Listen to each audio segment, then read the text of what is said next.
So many times these distributions are can be controlled by some type of parameter that you may want to estimate.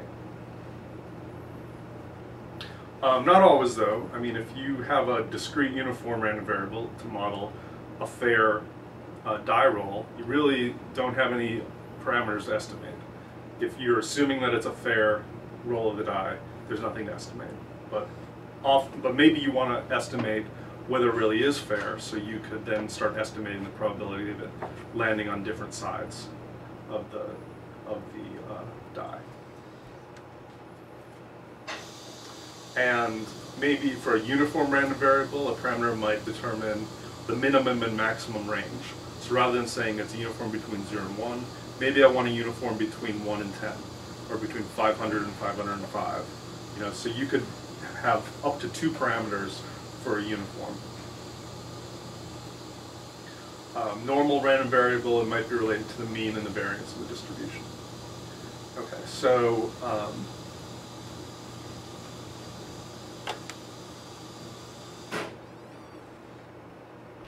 typically a parameter is something which affects it or which is used to measure it?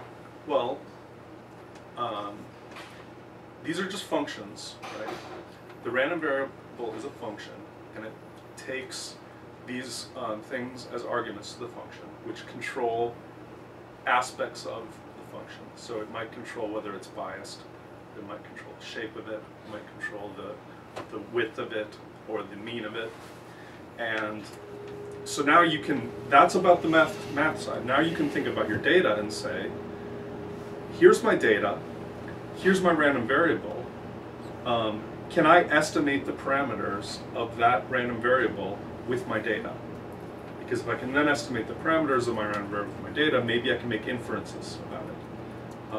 Maybe I can know whether I'm likely to see the same number again, or maybe I'm likely to tell, is this a biased coin, or are women different than men, or things like that. So the first, once we have these two things, you have your data and your random variable, the first thing that we typically want to do is figure out ways to estimate the parameters of your random variable. Let's see. I walked through a handful of different distributions here, and we could look at things like what happens when we sample from them. So we've sampled from random variables a lot, but what you should recognize is that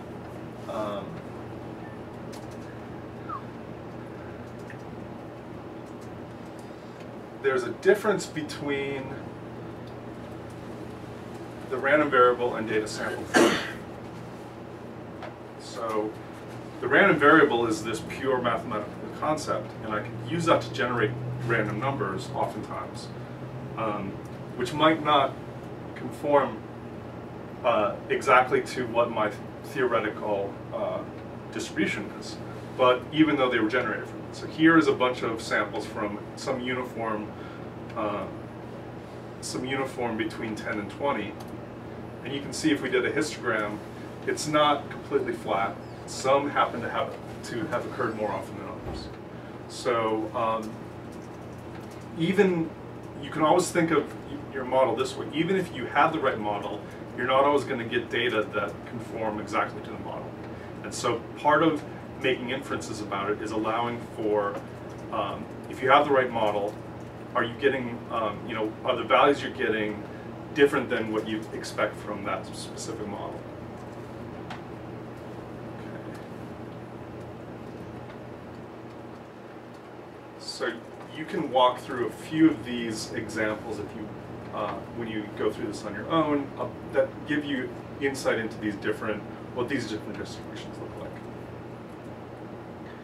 Okay, so these first distributions are ones that I sort of create by hand or with simple functions. You know, RUnif is pretty simple, but for the most important random variables that statisticians use, there are built-in functions that will help you do a lot of aspects of understand a lot of aspects of it. So the normal distribution is a good example, but there's also other distributions like the Weibull and the logistic that I think have their own equivalents. There are 4 functions related to the normal distribution, and that help you understand aspects of it. D-norm gives you the density of the normal. It tells you, I want the density of a normal distribution having these 2 parameters, a mean and a standard deviation. Don't worry about log. And I want it at this value. So just like we saw in this picture here, I could ask,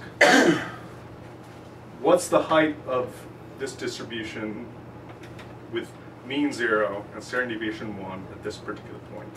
So this is how I made that function. This plot I used that function to make this plot.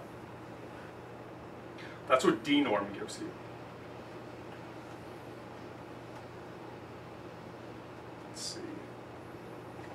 P-norm gives you the cumulative probability. So I won't zoom back up, but that gives you that cumulative probability. So you can say how much probability is to the left of that, and you can actually have it.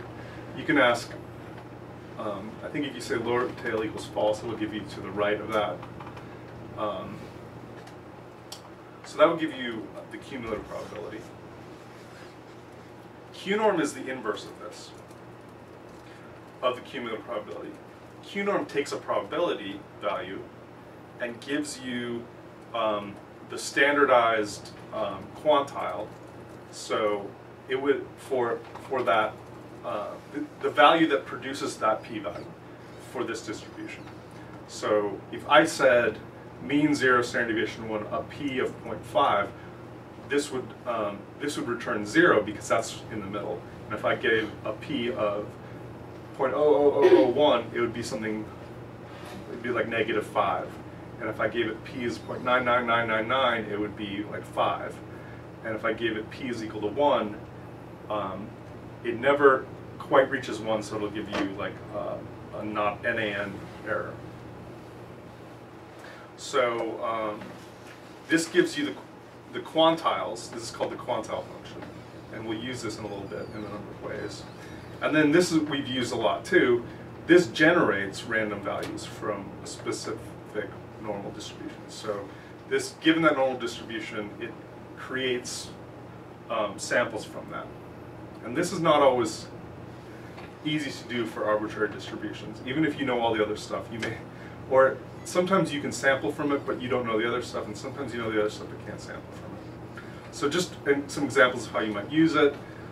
If I want the D-norm of -4 to 4, this is for a standard normal distribution. This is going to be the density of the normal at -4, -3, -2, -1, 0, all the way to 4, and you can see that at -4, that density is essentially 0, then it gets a little higher. By the time you get to 0, that's where it's at its peak, and it's 0.399. And then it's also symmetric, so it goes up and then down. And this is exactly how I made that density plot. P-norm will do this in a cumulative way. So it will keep on adding these up together until it gets to 1. And if you were to, well, you're not adding these together to get to this, but you're continuously integrating between -infinity and your value. And so if you're at -4, there's basically nothing left to the left of it. Well, there's a tiny little bit. It's just vanishingly small. And if you are at +4, you've hit basically all of the distribution. You know, it never gets all the way to 1, but it gets so close to 1 that it doesn't matter. And Q-norm is the inverse. So here I've given it values between, this is just a way of saying I want the values 0.1 to 0.9. So I want to know the inverse of this, so where Q-norm is 0.1, it's -1.28.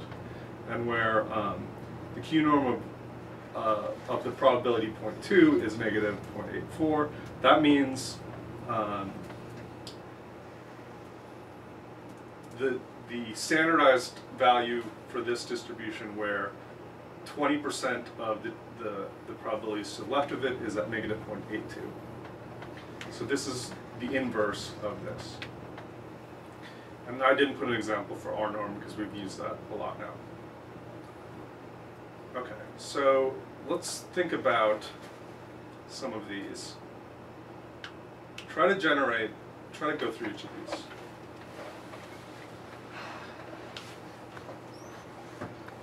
Generate a normal distribution given. Generate and view using histogram, maybe, using a histogram. A normal distribution having a mean of 100 and a standard deviation of 1.